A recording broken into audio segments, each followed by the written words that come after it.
தீங்கு விளைவிப்பதற்கும் இடமே உண்டாகுது.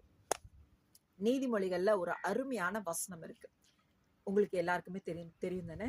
அடைப்பை பிடிக்கிறவனுடைய கையை பாம்பு கொத்தும். அப்படின்னா என்ன தெரியுமா?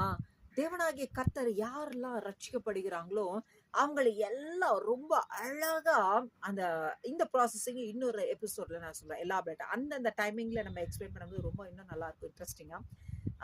ஸோ பாதுகாப்பும் ஆசீர்வாதமும் பயங்கரமா கட்டளையிடுகிறார், நிஜமா.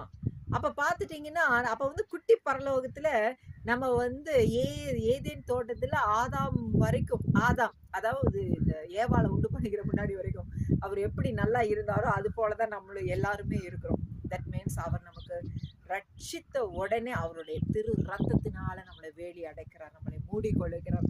அவருடைய பாதுகாப்பு, பரிசுத்த ஆவியானவருடைய ஆளுகை, அவருடைய